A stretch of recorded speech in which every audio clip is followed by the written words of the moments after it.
Because fuck you, that's why, is a founding member of the Odd Pods Media Network.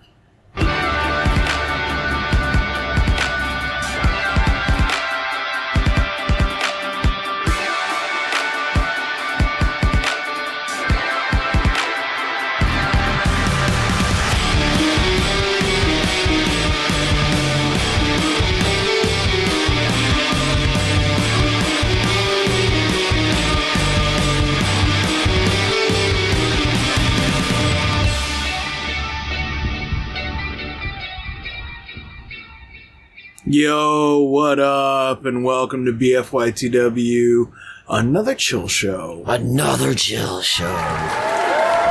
We just maxing and relaxing, hanging all cool, shooting some people outside after school.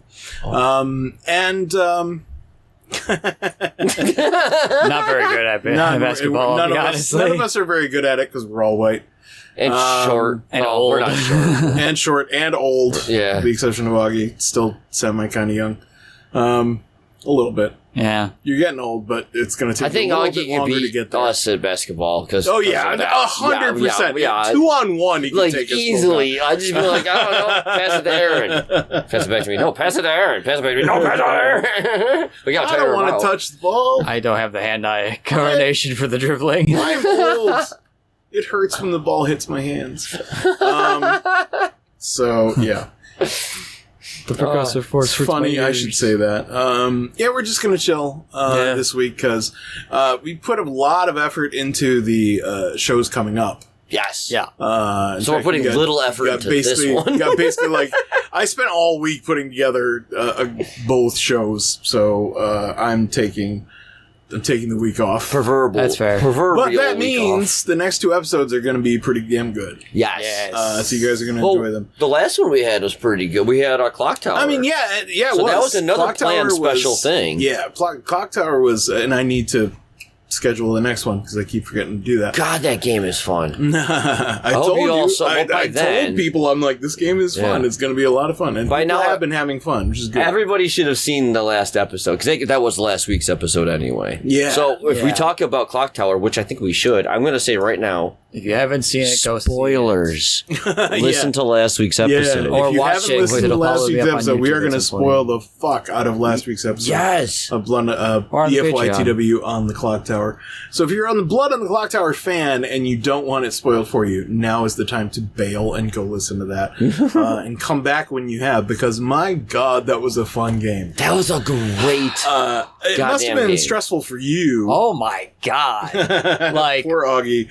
Labeled the demon yet again. Thankfully, Augie has pulled the imp token twice in 4 games. The villain token 3 times. Yeah, that was the Scarlet Woman the second time. Yeah, and actually the third game you didn't even play, so you have pulled it twice out of 3 games, and in the third game you still pulled an evil token. Oh my God, man. Yeah. And the problem is that... And he keeps winning. Yeah, the problem is that I keep winning. Also, the other problem is that... Everybody's going to believe you're evil going forward. I know. I'm going to lose friends. I keep saying it out loud. It's actually happening now, though. I'm not going to call anyone out specifically, but I did get approached after the fact last time we played, making sure our friendships were still intact. Like, they approached me to make sure our friendship was intact, just because, like, there was some heated arguments there and there. But, like, it's a game. I don't take it seriously at all. And honestly...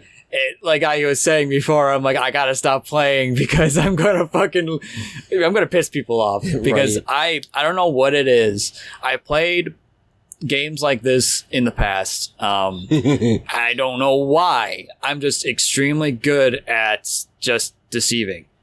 I don't do it normally. I think that's why it works. Yeah. Because people don't expect you to lie. Not just that, but like for some reason, I'm usually pretty empathetic, so I'm pretty good at reading a room. Mm-hmm. So oftentimes I know when to kind of push an envelope or let things go.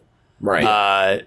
And I think that helps a lot. That is extremely useful when you are an imp trying to hide from being discovered. Yeah, right. And it just sometimes I'm just saying it's a little too easy, guys. You need to chill. Maybe smoke some fucking weed. But I mean, the best part of that game was that your minion was Stevie. Yeah. I couldn't have asked for a better partner. Not that the partners I've had in the past were not great. It's just Stevie and I.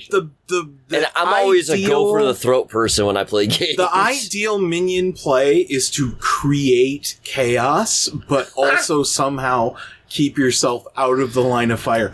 And somehow you managed it. You did get put up for nomination, but then they overruled it and put Kristin up instead. Which worked out perfectly. Because I was worried. But after I started siding with people right away, I was just like, I'm right away, because again, spoilers, I went right to Fink. I was like, I'm going to try to talk to everybody because I don't know how to play this game that well, blah, blah, blah. I tried to get a hold of CJ right away, Xanthus, and he couldn't figure out that I was calling him or something. I was like, whatever. I go to Fink. He's like, yeah, I'm this. And I'm like, dude, that's awesome. I'm the mayor. Blah, blah, blah. There were some technical issues here and there.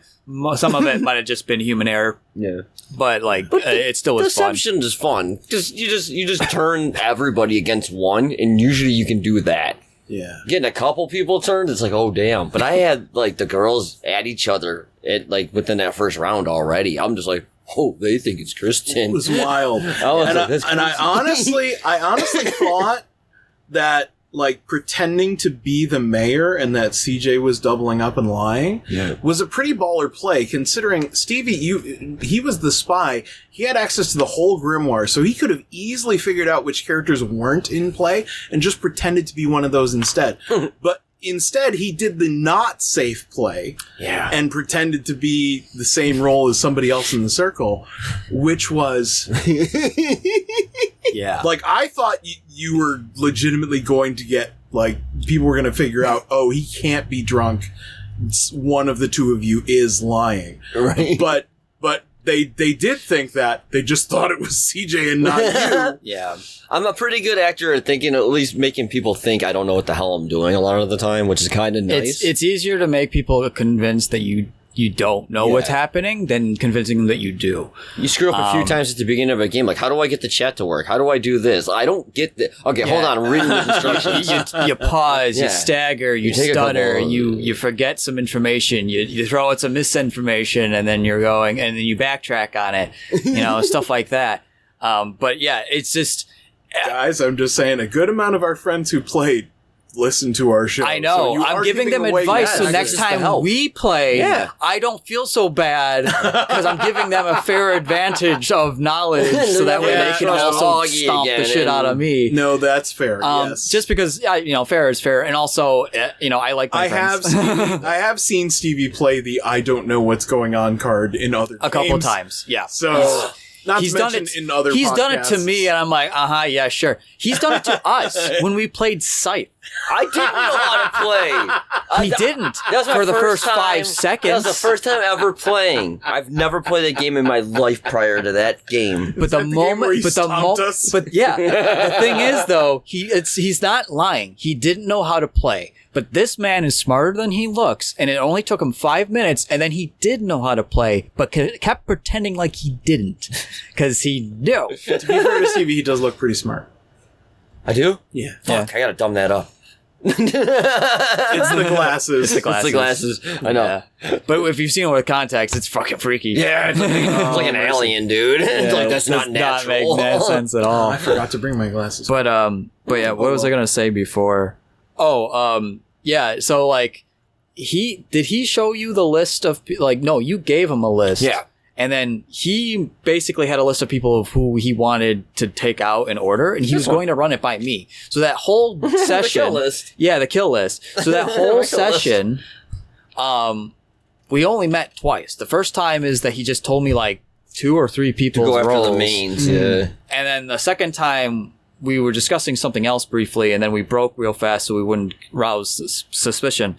But yet somehow didn't I nearly follow your list beat for beat? So like we were that in sync too. So depending on who you get as a partner in this game too can mean all the difference, because sometimes we just non-verbally we're just okay, this, all right, and I'm gonna do this. Oh, he's doing this. Also, I'm gonna play off this now. It was so good. It was so good. Just watching it.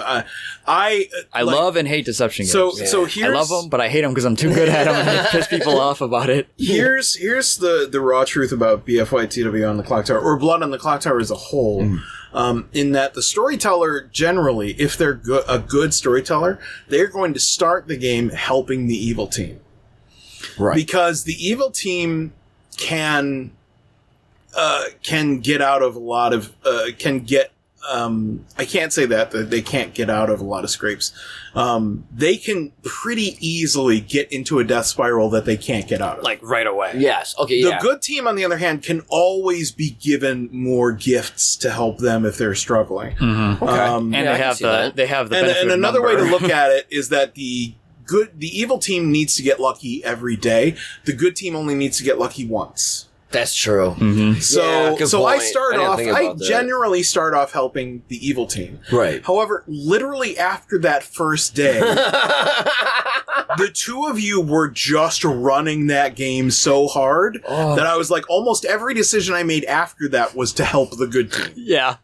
I gave our drunk Undertaker good information. Yeah, you gave them a handicap. Which is like, that's why I'm like, I gotta stop playing. Instead of killing Crunchie, I killed Gina, whose power was already done. Yeah. When you tried to kill the mayor, I bounced it to her. That's why I was instead. Like, oh shit. And when I could have killed Crunchie, which would have, because I don't know if you realized, Stevie, but as the spy, because your ability reads that you can sometimes appear as a good townsfolk to powers, you could have nominated Crunchie, who was the virgin. And I could have gone, his power pops, you're executed immediately, everybody goes to sleep. Thinking I'm a citizen. And then Augie can just kill anybody else and win the game. Oh, shit, I didn't think about that. Yeah. We had it one like 2 ways. I did not know that. There was only like one way it could have gone wrong. I would have literally had 3 seconds to decide what to do with that. Oh my god. And I don't know if I would have given it to you because, like I said, you guys running it really hard. So I might not have. But the fact is, it was an option. Right. Yeah. Augie's an assassin. I had the charisma going. You had Augie's just like, damn. Yeah, we routed our way. The spy deliberately nominating the virgin is a very common play. Yeah. Because it makes them look good. But, I mean, if you'd done it very early in the game, I absolutely would have been, all right, you're executed. But now Crunchie's going to absolutely trust you. Right. 100%. You know, so that was always an option. I just didn't know if it occurred to you. I didn't think about that at all. So that's one of the reasons why I left Crunchie alive, was like, okay. It's another way. This is another way the good team can get information if anybody nominates him. Nobody did. Literally nobody nominated him at all, so it just everything was coming up. I know. Literally everything stacked the odds to it. I think the one thing that threw CJ off the most was when he was saying something along the lines of like, you know, being misinformed or whatever like that. I took equal blame and then shifted. Oh, yeah. And that's when it all went downhill for him. Because instead of arguing with him, I argued with him. Right, you agreed. Yeah. And that's kind of what threw everything off. Oh my god, it was just so good. I gotta stop playing these stupid I'm not gonna have, no one's ever gonna trust me again. But that whole game, man. I hope if I do play next, I do get virgin. And then they just execute me day one. I really do. Day one, who's your nominee? Everybody's up. It's the only way to guarantee you get an additional day because your ability just pops. It was so fucking amazing. I love that fucking game. I keep forgetting how fun it is. Or the Saint. Oh my god. The Saint. So what's the maximum number of players you can have in that game? I think 15. That's a lot. I think there are mods that you can get it higher than that, but I think beyond that would be crazy. Yeah, it'd be hard to run. Keeping up with the conversations. We played with 14 players in Colorado, and that was a lot to manage. God, yeah. I think it would be easier online, because I have all the tools and taking care of a lot of the mechanics for me. Right. But doing it live was fun. Awesome. It was fun, but it was hectic. It was. It was. You got everybody trying to talk. I made a bunch of mistakes. I think some people were figuring out what was going on based on where I was in the room, because they could tell where I was walking. Right. It's definitely easier to do larger groups online, just because you can keep yourself more easily preoccupied while you're setting everything up. Yeah. While in person, we're all sitting there with our eyes closed, not doing anything, because you can't do anything. Trying to joke and stuff. Yeah. Just to keep your mind moving. And an interesting thing that did not occur to me when we were setting up this format is, because the storyteller can go into whatever room they want, listen to whatever private chat they want, the storyteller can usually easily figure out what the bad guys are bluffing as. Oh. So if evil needs help, he can easily, like, support that with, information roles that get information. You can say, okay, this person is the so-and-so. However, because of our format where I follow one person around for the whole thing, I may not get that information. Mm-hmm. So I may be hog-tying myself, and I think in later games there's a possibility that I'm going to not support somebody's bluff and wind up getting the evil team killed. So what you're saying is you kneecapped me twice and I still came out on top. Listen, I didn't kneecap you at all. I had no idea what you were bluffing as until the last day, but it never came up. No. So I didn't have I purposely didn't bring it up so that way it was fresh new information that nobody could act on. Yeah, literally the only people who could have found you, I think, would have been Crunchie if you nominated him. Yeah. Which I wasn't. The fortune teller, if they'd picked you, which they didn't on the first day, and you killed them before they could get a second chance. That was so funny. That was the hardest decision I ever had to make. Really? Matt and Audra was playing one character. It was a good bit. Like we joked that we were like, "Oh my god!" Like, but no, it was a good bit, and I felt so bad. Hilarious, but I was so happy they decided to keep going with it after they. What I think I love more than anything is that every episode of BFYTW, someone's bringing a new bit to the table, and everybody else just riffs on it. Yeah. So last time we had fucking, what was his name? Jeffrey Schuster from... Oh, yeah. 2F Jeff? 2F Jeff. Suggested articles. Being the washerwoman, but actually playing an affected, "Oh, hello, I'm the washerwoman." This annoying as hell voice. My God, the British female. I'm sad I missed it now. And all the other characters could not wait to kill him. and they couldn't kill him. Through a series of mishaps. CJ tried to kill him twice, and the monk, Gina, blocked his attack both times. It was absolutely hilarious. So you've got this obnoxious character sticking around for the whole game, and everybody wants them dead. And there's just one person going, "I think they're going to go after him, so I'm going to save him." And it works.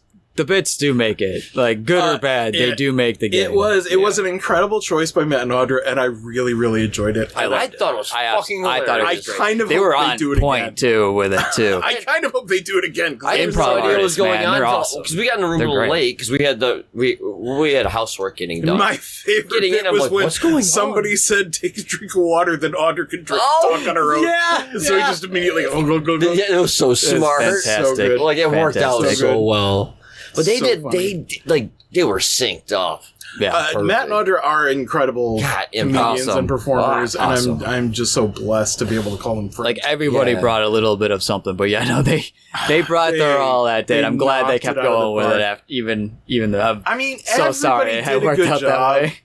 John, I feel like he still doesn't really have a grasp on what's going on. He's having a fucking ball, though. He is having a great time. That's the thing I love. He's had an interesting role. Having some technical issues, but he wound up being the butler this time, which was a handicap more than a fun thing to do. So I feel kind of bad that's twice now he's been handed roles that he doesn't really know what to do with. I should have taken time and explained the poison. Right. The last. Oh, he had the poisoner before? Yeah. Because that's what I thought. That's what I was messing around with, the idea of what he was running with. He unfortunately picked two very poor choices for the evil team to pick. People who either already had information or weren't doing anything yet. So it was just he didn't really get a chance to actually play with the role he's given. Right. I'm hoping if he comes back for a third one, he gets something a little juicier to play with. I hope he does. Like the empath or something like that. Oh, that'd be cool. Or the fortune teller. Print out of what everything is and then laminate it so I can dry erase shit. Yeah. I think I might look online. There are ones of these that come with the board game, so everybody has one in the physical game that we did. Yeah.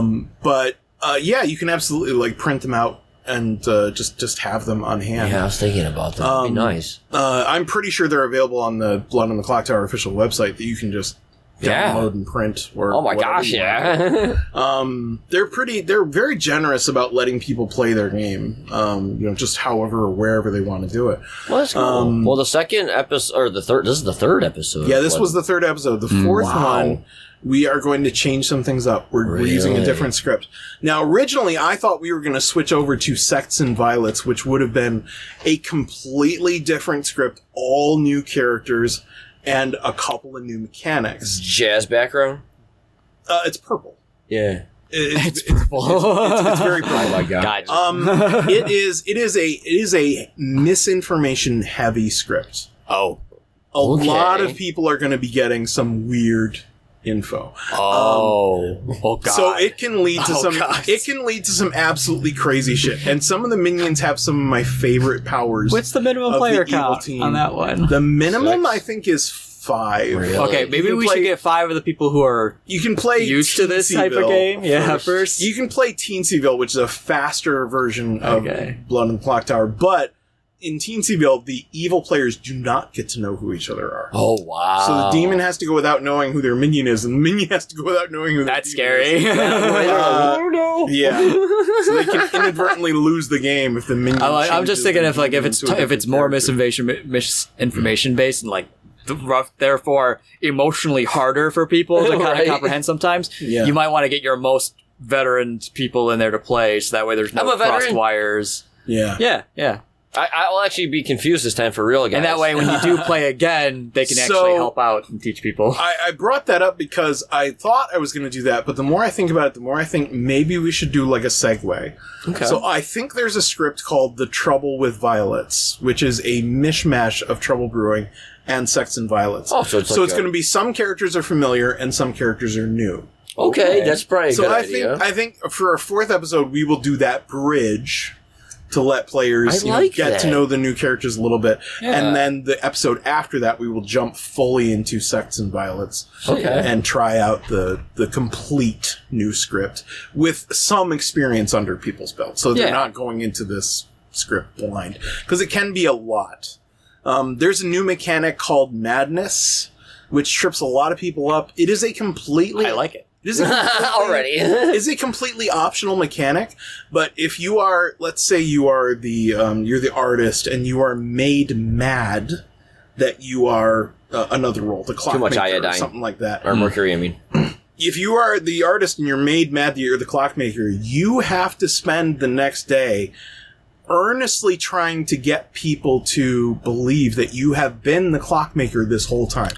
Madness basically means you believe this to be true. That's awesome. And if you don't do it, I can execute you at any time and end the day. What? Yep.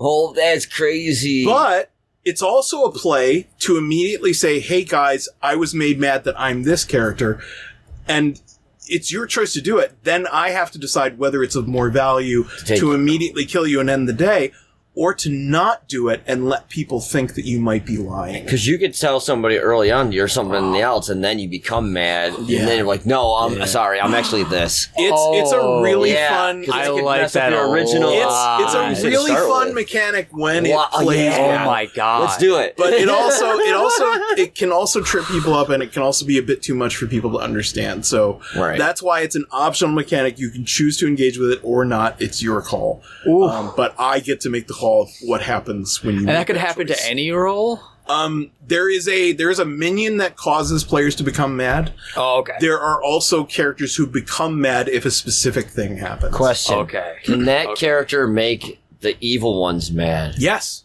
That's fucking awesome. Oh my fucking god. Yeah, absolutely can.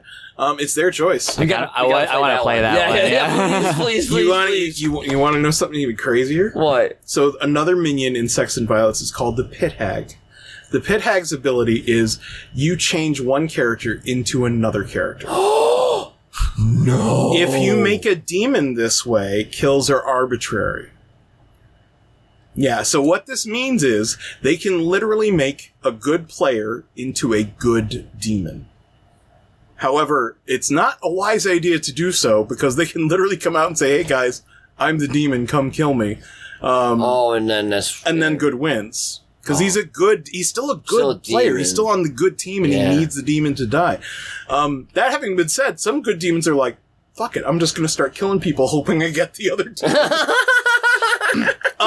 And also, you can have... Hell yes! You can also do things like the pit hag changes themselves into a demon, and then I decide, well, there can't be two demons on the evil team. I immediately, that arbitrary kill thing lets me go, okay, the original demon dies, you are now the new demon, and you can be a completely different demon because there's 4 different demons in the Sex and Violence thing. And they all have slightly different abilities.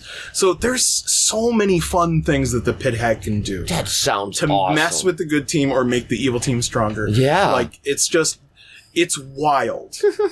But, I mean, the thing that's important is that your character does not change alignment. Right. If you were evil, you're still on the evil team. If you were good, you're still on the good team. So you have to be careful about what you do. But you can absolutely make a good minion. You can make an evil townsfolk. You can literally do... Could you make another virgin? If the virgin's on the same script as the pit hag. In Sex and Violence, the virgin isn't there. Okay. The virgin's on Trouble Brewing. But, yeah. It's a lot of fun. I can't wait to get to Dude, I'm just giddy just thinking about it. I want to play this I gotta stop playing. I'm gonna stop playing. Never mind. I want to play this one. This is fun as fuck. It's gonna be wild. It's gonna be wild. I'll just switch. Like, there was like a 5-minute in between. Like, one side or the other. I can't wait, honestly. That's fucking awesome. I genuinely can't wait. So yeah, that's the plan. We hit about that point, so we're gonna take a quick break. When we come back, we're gonna talk more about what we've been up to right after this.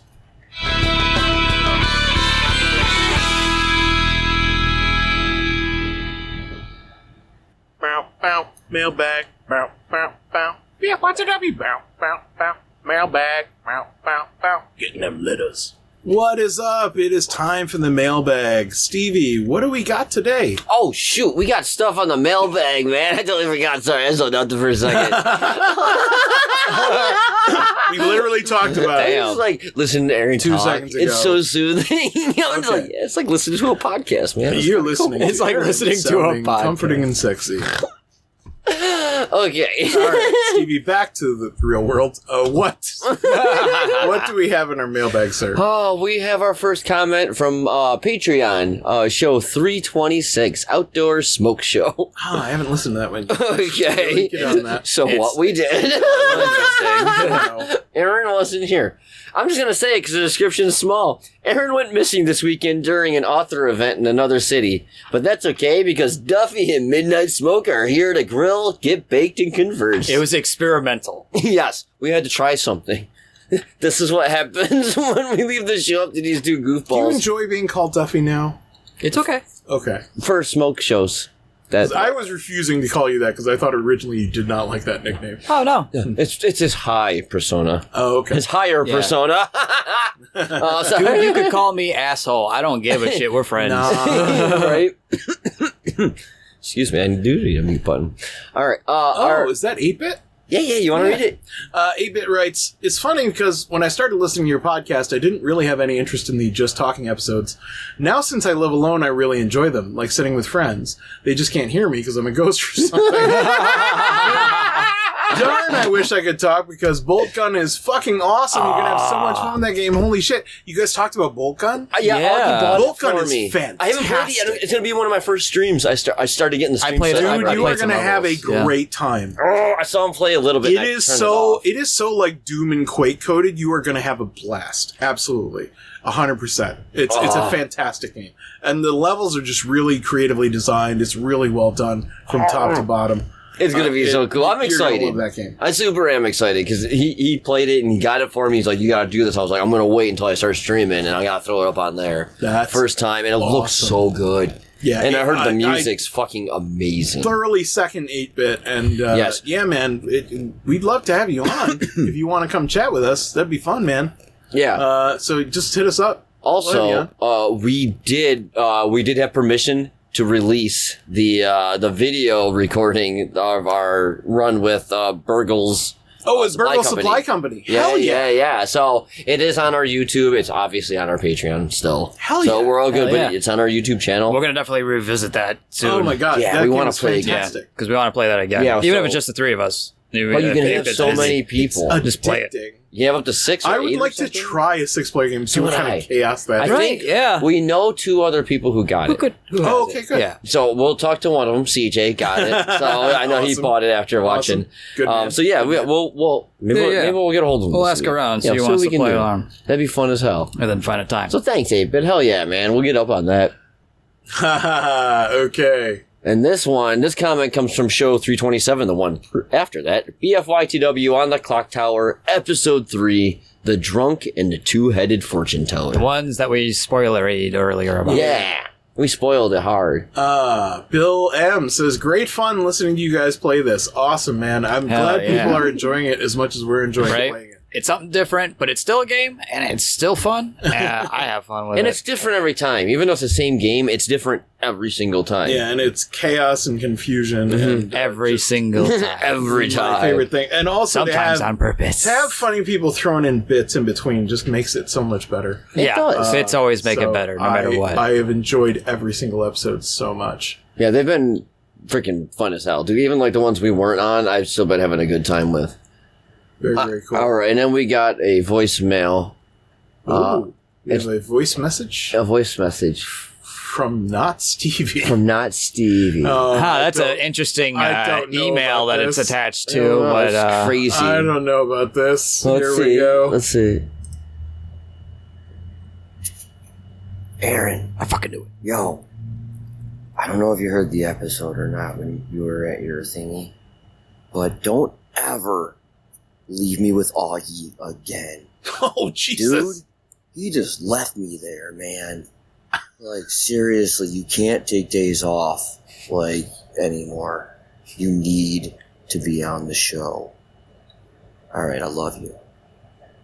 Bye.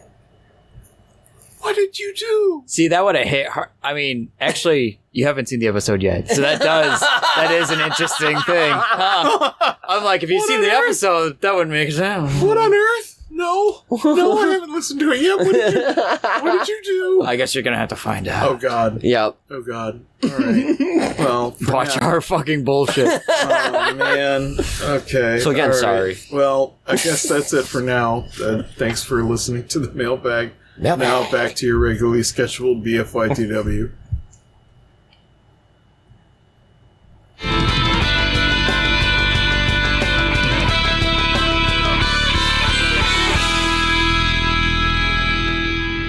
Yo, welcome back to the Chill Show. Hanging out. And we just spent part 1 talking about BFYTW on the ClockTower, and that's all been a lot of fun. Yeah. What else have you guys been up to? Holy fuck. I usually go first, but we'll switch it up. Let's switch it up. What are you guys been up to? Let me start with the polyamorous game about zombies. Oh shit. Okay. A polyamorous game about zombies? Probably not, but the name of it's called DeadPoly, so I assume that. Fair. Yeah. So no, it's not. I don't know about that one. Oh my god, somebody needs to make that, please. I mean, maybe, I don't know. We've only played like essentially 5 minutes of it. Get much into it. I think I screwed up the server. Okay, regardless, it's a survival game, but it's the assets are from what? What do you think the assets are from? So it's a zombie survival game, essentially. But it's like in a 3D, it's like in a PUBG style where you can either play third person or first person. Right. The controls are very much like PUBG or Arma. And it's all PvE or PvP, however you want, but we do PvE. So it's just us. It's all PvE on a private server. Zombies, you build bases, stuff like that. You have to eat, you have to drink, stuff. You have to scavenge for stuff, you find weapons. It's like $8. There's a bunch of random shit we're looking for, and apparently there is a storyline, we just haven't discovered it yet. But you spawn in randomly on the map. Everybody gets the map, you spawn in randomly. So far, as far as what we can tell. I think you could actually select where you could spawn to. I think we were just stupid and hit the random spawn I think I'm an idiot. Instead of hitting the select area you wish to spawn. But it's chill as hell, dude. It's like, alright. We're just chilling. Wow, it's $4. I mean, might as well pick it up. It's on sale right now. Yeah, summer sale. And it's up to like 8 people, I think. I mean, I don't know if it'll be on sale when it gets to 50 people on the server. Still. But yeah. So it's been chill. Wild. And you can break everything down. It's a pre early access, so obviously take that with a grain of salt. Yeah, so there are issues, but that's fine. It's something fun to do. But any game. For cheap. But yeah. That's been nice. If you guys have enjoyed it, I mean, I would get down. Dude, yeah.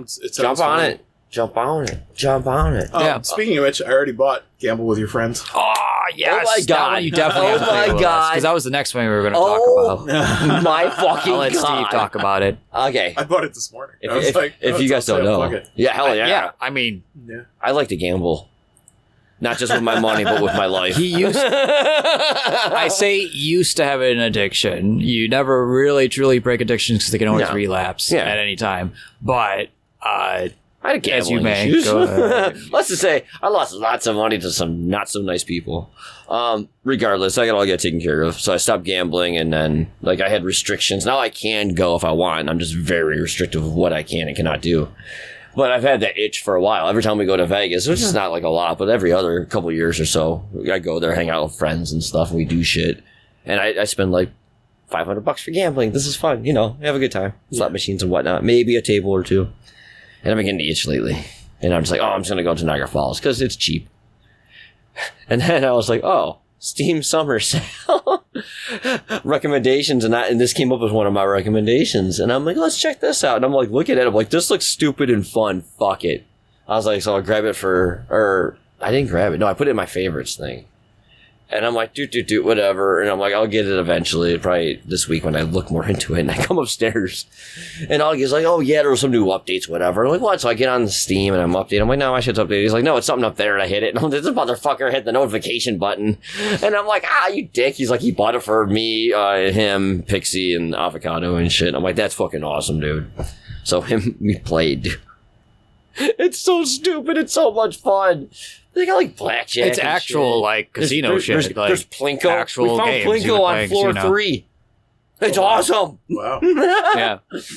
And basically it's completely, again, probability. Though I guess there might be some cases where some of the tables might actually be weighted. You just don't know. Yeah. You don't know. But it's fun. Now that you got it, there's something else we can jump into and play.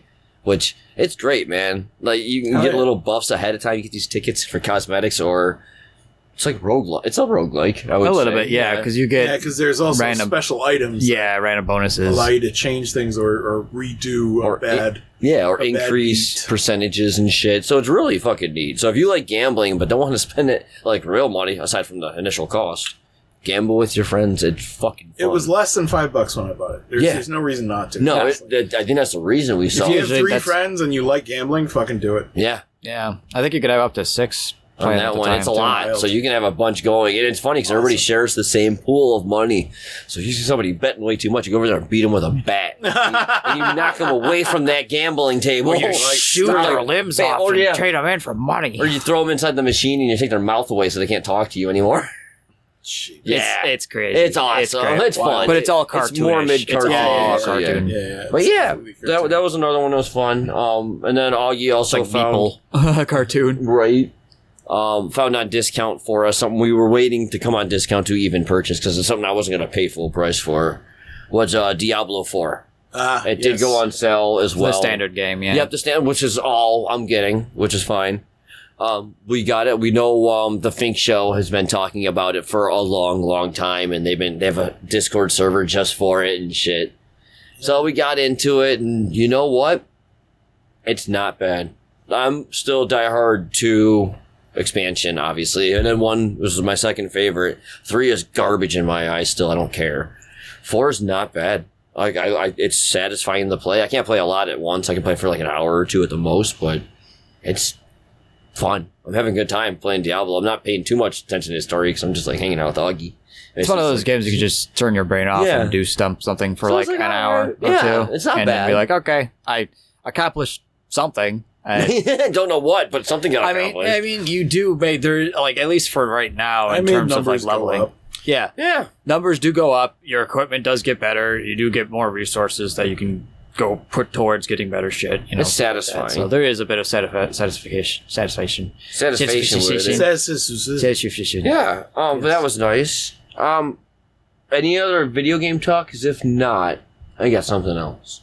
Not anything I've been playing currently, but it's something I'm looking forward to. Oh yeah, what? Games Workshop is finally putting out some new titles, not new titles, but just next in the series titles for a couple of games. One, they're putting out Dawn of War 4, which is like their RTS one. I was initially kind of excited for it, but then I'm like, it plays a lot like Company of Heroes does, and I'm just like, you know what, I prefer my Age of Empires-esque versions of big armies, stuff like that, not just small squads of armies kind of thing. Right. That being said, they're now also coming out with a new Total War game, Total War 40K. So if you're familiar with the Total War series, it's basically big... It's like Civ-like economy management, but like big army battles. And like big army battles.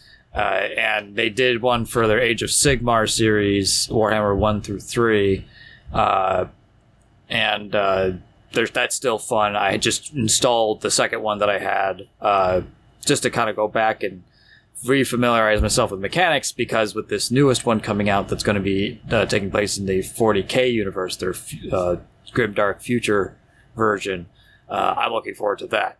Just because that was kind of my thing, is like I like the Total War thing, but I was kind of sick and tired of like medieval melee and magic. I wanted something more science fiction. Scratch that cyberpunk itch now that I finished it. Now, is this the one that has a different combat mechanic, you said?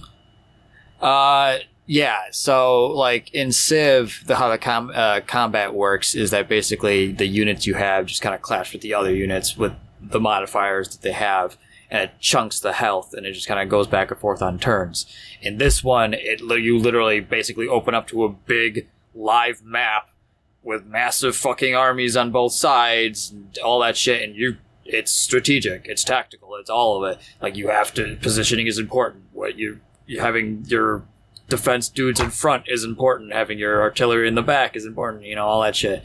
Having your commander not fucking die. Having your dudes not lose their morale and fucking run off the battlefield. Shit like that. Right. It's intense, but in the fantasy one, it's fun. But I joined at so late a stage that like you'd have to spend hundreds of fucking dollars all at once just to catch up and get access to all of the factions and all of the fucking like DLC and shit like that. Where at least this way, starting at the beginning with everybody else, so even if they do add DLC and shit like that, whatever, I'll be able to get it out as is. I'm not going to be fucking spending hundreds of dollars all at once to, actually play a game that's been out for a while. You're at a good point to start this one. yeah, good point to start this one, and more aesthetically of what I'm looking for. Nice, dude. That's awesome. I'd also like to update everybody on the Bitch Fest. We bitched about Augie, and I bitched about him ever getting the floor fucking tore up and redone and shit. Oh, yeah. Augie did it. He cut the rest of it out, put flooring in. I'm not surprised. Yeah, he got it all done. That felt dirty. There is a nice couch up there. Gave yourself the applause. Yeah, I gave myself the cheer. It was worth it. You put a lot of work in. You did, dude. It looks fucking great. He's got a TV set up on the wall mounted. Oh, got shit. the Nintendo Switch hooked to it. Holy a soundbar and shit. Damn. Dude, I get up in the morning now. I have coffee and sit on the couch and watch the fucking news. Wow. I'm a fucking adult. Oh my god. Yeah. And For then the first time in your dude, adult life. like no joke. For the first time ever. You're actually a And grown even up. like when we come upstairs after dinner, I don't just go into my room, turn my computer on, stuff. No. Not anymore. When I come upstairs now, I look into that living room area. I see the two fluffy cats right there. One on the couch and one underneath it. And they're just like, nah, just come here. watch fish float in the screen with us. I was going to say. Augie always has animals on the screen when we're not him up there. sitting there drinking coffee, watching the news is like 5% of it at the time that TV is even on. Yeah. The other 95% of the time is our cat Ember sleeping in the middle of the couch, sprawled out as much as she fucking can, with the AC blowing directly on her, while she's just kind of lazily and happily watching the television screen that has birds tweeting or fish swimming across. Or little critters running up onto the camera and grabbing nuts and running off. Fantastic. So our living area is pretty badass. I have walked in on her literally watching the television, watching birds. Mm-hmm. Like, just like as if one of us was sitting there watching television. She'd look at me and then look back at the TV and just go back to watching the television. What you doing? I'm watching birds. Yeah, like okay, cat. It's fucking great. Awesome. So that's been awesome as hell. Yeah. And then that's it. That's it? I think so. That's all I wrote down. We got new stuff. We got a new sound headset. Yeah, we got new stuff in the studio. Yeah, talk about it. Fantastic. Yeah, I have a little mute button literally right in front of me. So if I'm ever about to cough, I can just cut it off. Or if we ever wanted to play a silly game where you have to guess what I'm about to say, you could just try and fill in the word that I'm about to say, and that could be a lot of fun. Just pressing that button. That's a good button. There is literally a game show called Blackout, I think, that uses a mute button. What? People have 20 seconds to describe a thing, and then their opponents have to mute the important parts of what they just said to try and stop their opponents from figuring out what they're talking about. No. It's neat. That would be kind of cool. I'd be down to try that. That would be wild. We'd have to be able to record and immediately play back whatever we just recorded. And then mute that. But not mute while live recording. So that would be difficult. He basically would have to record the message through his mic, but manually muting the part he needed to mute, and then you'd have to play that back. I could do it, but his voice wouldn't fill in the blanks, though. But that would be so difficult. Yeah, it would be very difficult, but it'd be time consuming. It'd be fun. You play little games in between each. I'm just saying, it's a cool, neat piece of tech. We also got an upgraded headset. Amplifier? Yeah, where all the ports work, not just 3 of them. Not just 3. Maybe. To be fair. That's funny. That headset amplifier we had was one of the professional, deck, it goes into a rack of stuff. And it's also from the Mr. BS show days. it was donated. It was bought back then, and it's traveled multiple states multiple times. Not moisture in it, probably a dozen times. Yeah, and it's never been taken apart, repaired, soldered. So it was time to upgrade a couple things. So Erin got his mute box. He's the first one to test this out, see how it goes. Because I belch and cough the most. We cough a lot too, dude. We cough a ton. You two do cough a bit. Quite a bit. We can only afford one at a time. They're surprisingly expensive for how little they are. What they do, it's crazy. Audio equipment is not cheap. No, it's not. It's crazy. All right, let's go to our second break. When we come back, we're going to wrap things up with what I've been up to. Yeah. And we'll do that right after this.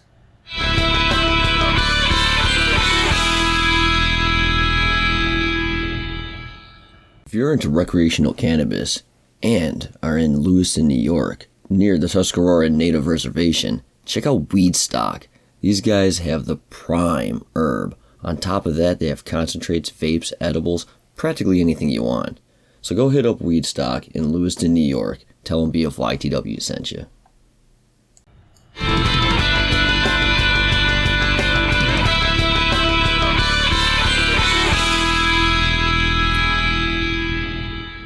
Okay. Welcome back. What's up? We're back. We're back. It's we came back. Turn. I forgot it was just leave. I forgot it was a chill show. It's my turn to talk about what I've been up to. I'm trying to try not to bore you so much with just talking about tech, but I will say that I did finally buy myself something for my birthday with all my birthday money. Ooh. Because I talked to Stevie, and I think we did it off air, but I talked to Stevie and Augie about how I had all this birthday money and didn't know what to do with it. Right. I legitimately was just like, I don't know, I guess. The thing is, when you've been working on games and gaming machines as long as I have, it's hard to find something new that you haven't done already. That's fair. At this point, it is practically impossible. I've built my own console, I've built my own handhelds. I've done so much. I've purchased, Android handhelds, Windows handhelds, Windows mini PCs, Android mini PCs, just Linux, all sorts of fun stuff. Everything. At this point, I feel like I've done just about everything. Aaron is PlayStation. He's done it all. I can't think of something new to do. I've modified all my game systems. All of them are modded now. Oh my god. Now that I have the PlayStation, every single one is modded. Every single one that I still have, anyway, is modded, yeah. What the fuck? PlayStation, Saturn, Dreamcast, GameCube, all modded. So I literally I can't think of another project to do. So I decided to go for, just something extravagant and stupid. Okay. And it felt dumb at the time, but the more I play with it, the more I appreciate it. I picked up a handheld called the AYN Thor. I've never heard of it. Now, the original idea behind getting this was the fact that I still have my DS, but I could not find my 3DS for the life of me. It was just gone. The one that flips up horizontally, right? Yeah, it's got two screens. Yeah. And, it flips. It's landscape, but it flips up so the second screen's on top. Right. Along with speakers and so on and so forth. DS is great. Love that system. 3DS I didn't play with as much, but I had one. And I was like, I couldn't find it for the life of me. I was like, did I sell it? I don't think so, but I might have. So I just because I sold a bunch of my gaming stuff when I was first getting my books out there. Right. And I was just like, what can I do to replace that? Do I just buy another 3DS? And I was like, no, let's do something that can do a little bit more. So the AYN Thor is the higher end. It's not the highest end. The highest end is a ridiculous beast of a machine called the 1X Player something or other. I can't remember the name of it. But it was this fully modular, it had two screens, but it also, you could flip around the buttons and the analog sticks into some transformer configuration. What? It's bizarre, and it looked cool, and I was going to pick it up until I saw how much they wanted for it, somewhere in the neighborhood of $700. Holy crap. Fuck that noise. No. Instead, I got the AYN Thor, which is the mid-tier of the dual screen devices that have come out recently. AYN Thor has a 3.4 gigahertz processor. Okay. It's pretty blazing fast. Yeah. It's got a solid GPU as well. And it can easily emulate 3DS and DS perfectly. So I've been playing a bunch of DS games on there. But you know what the thing is that I bought a used one, and it was the maximum used one. To buy it at full price would have been $450. They wanted $400 for the used one, and I talked them down to $350. Okay, that's worth getting a used one then. And it has been a fantastic replacement for my 3DS. But the funniest part about the whole thing is that once it was labeled as shipped, once I knew it was on its way, I found my 3DS. Of course. Of course I did. So I was like, motherfucker. But this thing was literally an Android device. It does not come pre-made for you. It doesn't have games on it. It's literally just you have to do the thing yourself. Bare bones. Which is kind of my favorite thing to do anyway. Yeah, because you're going to wipe it anyway and just start fresh. I was just going to start doing whatever. Yeah. So I basically, I set it up the way I want it. I've got a front end. It's called Cocoon that works with both screens. Nice. Which is really cool. It also has a built-in monitor, so you can press a button, and on the bottom screen you'll see your system's current CPU speed, current GPU speed, current RAM usage, temperature, FPS, all that shit. It's like Fraps, but you can press a button to see. It's very cool. And one of my favorite things about this machine is not playing DS and 3DS games like you would expect. Those play great, and I've been having a ball with them. It's been a lot of fun to play some of these games that I haven't touched in years. But my absolute favorite thing is to play a game on the top screen and use the bottom screen for cheat codes or walkthroughs. Oh my god. So I can literally, if I'm not sure what to do next, I literally just put my finger on the bottom screen and scroll up to the walkthrough to the part that I'm at, and then just tap the top screen to return control to that, and then go back to playing. It's so fucking convenient. That's fucking cool. It's so fucking convenient. I'm I'm sitting here going I spent $350 on this thing to just play PlayStation games again. It feels dumb and stupid. It genuinely does. But I've genuinely been having a ball with it. That's all that matters. So I feel like I've been getting my money's worth for sure. If you are interested in a dual screen handheld of this type, like I said, there are 3 kinds. The max version, I wouldn't even bother with. I would not waste your money. It looks cool, but it's, I mean, Jesus, $700 is crazy. The AYN-Thor is an excellent mid-tier alternative. It plays everything I've been able. You know what's the fun thing about that is that you can use an Android app called Game Native to play Windows games on the thing. Are you serious? Yeah, I got Streets of Rage Remake working, even though it didn't have a ton of games have compatible builds, like options, settings, out of the box, because people would be like, it works when I do this, and they submit that to their database, so now they know, and you can literally press a button to use the known working configuration to just play the game. It's one of the easiest Windows on Android setups I've ever seen. That's so cool. I played fucking... Things have changed, man. I played a lot on it. I played fucking Mass Effect Legendary Edition on this fucking thing. Wow. Yeah, I'm not fucking around. It was wild. There were some graphics issues, but it was playing at it hovered between 30 and 60 FPS. No kidding. But it never dropped below 30, so it was ultimately playable, and I could have set it to especially lock a at 30. handheld, man. Yeah. No, I mean, it's so cool to be able to play Mass Effect in my fucking shitter. You know, so I mean, that's cool, but the AYN-Thor has a lot of power. Right. If you're just looking for DS and 3DS, there is an Anbernic dual screen emulator that you can use. It's a little cheaper. I think it comes down to the 150-200 range. Okay. But it's not bad. I would say do your research, figure out what you want to do with it if you're interested in this kind of thing. And the other thing I'm going to talk about real quick before we end the show, DragonAge the Veilguard.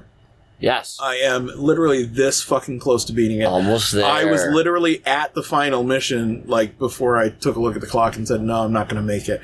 So I just stopped, saved my game, and I'm I'm just going to get there on time to do the show. So literally this morning, I was in the final steps.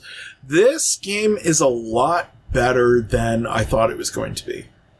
It is easily my favorite DragonAge game, and it's not even just Eric Ishii playing the main character that I adore, which I do. It helps a lot. But just the gameplay has kept me going. The fights are difficult but winnable. Even for a Dark Souls reject like me, who did not get along with Dark Souls at all. I'm I don't like to be frustrated. I don't like to lose my time. It wastes my time and I hate it. And I'm an adult, so I have limited time on this earth. I mean, we all do. Yeah, so I'm oh, no. But the combat is still fun, even in hour, hour 40 or 50 that I'm at right now. And I am still hunting for treasure in the puzzle-like... Here's what a lot of RPGs have failed to do, is they've failed to give you these kind of traversal puzzles. If you figure out how to navigate the environment correctly, you can get an additional treasure or two. Yeah. This game has treasure hidden fucking everywhere. And almost all of them require figuring out where to go or how to use your powers to access these treasures. And it has kept me hooked from the beginning until the end. The story, which I thought wasn't that good at first, has gotten better over the course of the game. No shit. It literally, in the final moments of the game, it has gotten to the best it has been. The second to final mission felt a lot like the suicide mission from Mass Effect 2. And Augie will know what I'm talking about. Where you literally have to assign specific party members to handle specific duties. And if you choose poorly, or if they aren't fully prepared for the suicide mission, you have to do their companion missions, right, to get them fully prepared and ready for the suicide mission. If you choose poorly, or if they're not ready, they can die. Oh my god. And it's even worse in this case, because in this case, it's not just the 7 of you on a suicide mission versus the bad guy and you lose just one person. If these people fail at their duties, you lose a significant part of the war. Lots of people will die. Not just 7 people. Yeah, so it's a little bit more serious, but the fact of the matter is, what this game does what Mass Effect didn't do, which is you are going to lose some people. And that is what's interesting to me is that is the point of the whole game. You're not getting out of here unscathed. The game's story is all about regret and having to make big decisions and fearing that you've made the wrong one. And it lays into that extremely heavily in the final moments. And it's just like, I'm like, as someone who loves good narrative and excellent theming in their game design, chef's kiss all the way down. I am excited and scared for what the final mission is going to do to me, because I know, given the theme, it's not going to be easy. Right. Also, it's gonna be something heartbreaking. Yeah, it's gonna be a little bit heartbreaking. I'm almost sure, but it's been such a good ride. Like, the characters have been excellent. There's been some really funny lines. It's surprisingly progressive. It's just it's a way better game than I feel like it got credit for. I feel like people just slept on it when it came out, and I don't think they should have. I think it's better than I expected it to be by quite some margin.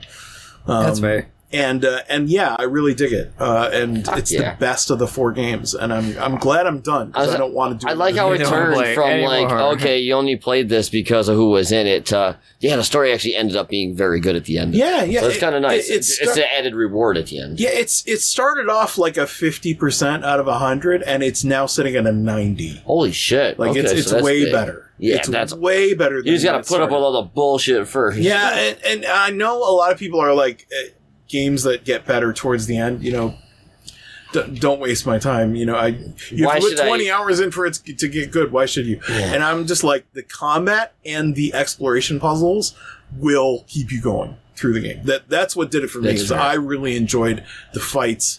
The fights have weight. You feel strong when you take an enemy down. Like, the game feel is very good. But it's all real time. It's no longer this turn-based combat shit. Right. So it's literally just like an action RPG in every sense, which none of the previous Dragon Ages succeeded at doing, really. But yeah, it's way better than the reputation it got, I think. Fair. It deserves better, I think. And I'm glad I stuck with it. And it's I look forward to finishing it either later today or tomorrow morning. Hell yeah, dude! Fuck yeah! But yeah, will do it for me. I've also written a bit. I've put in like 2,000 more words. Nice. Getting up there. I'm getting up there slowly but surely. And I'm still hoping to get the whole thing, my first draft, finished by the end of July. Second draft by the end of September. No shit. Book out by December. Holy crap, Kristen's book. That's what I'm aiming for. Hell yeah, dude. Fuck yeah. Christmas book. Not much of an update otherwise on that, but that's what I've been up to. That's going to be it from us. We hope you enjoyed chilling with us in our chill show. Fuck as 8-Bit was kind enough to put during our mailbox. Mm-hmm.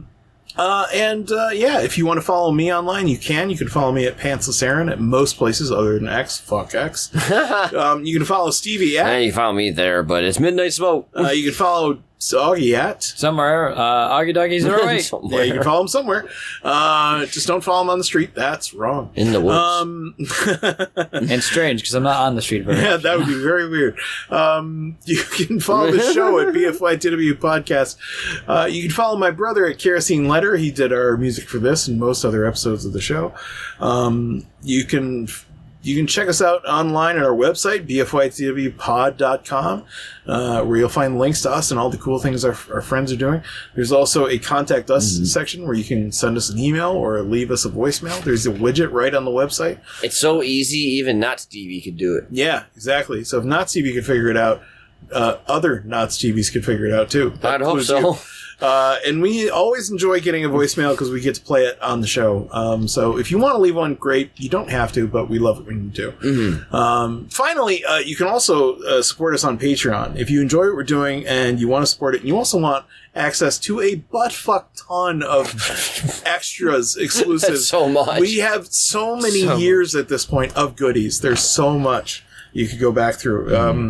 But you also, there's only one tier. It's $5. We don't ask for a lot. Nah. And at the end of the day, you are going to join the ranks of such illustrious people as Mexigon, Colin and Donna, Megs, Justin B, Kristin F, David A, 8-Bit from the mailbox before, buddy, love you.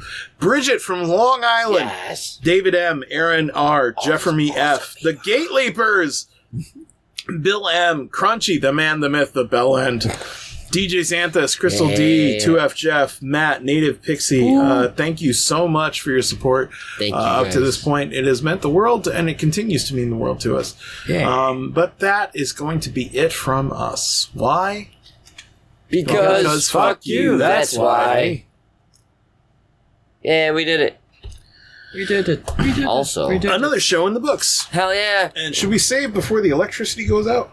That's not the, it's the lights. No, it's just the lights. It's just the lights? Yeah, Okay. it's just the lights. It's the dimmer I It attached doesn't to it. like being. okay. It's on a dimmer. low. No, it's because it's on a dimmer. It's not meant for it. Oh, Okay. I put an external dimmer on the line, okay, and that's yeah. going into a battery. That's funny. That's why. So, because that's on, it's going to do it more. I was like legitimately worried we were going to lose power, and I was Man. like, shit. Even if we lose power, this all stays on because of the battery thing I have. Oh, nice. yeah. Fuck yeah. Yeah. Genius. We'll see everything else go off and be like, what the fuck? Oh, we are okay. safe. That's fair. Yeah, because all this is still on. All right. Well, Oh, shit. yeah. I guess I'm not going anywhere. No, you're going to hang out.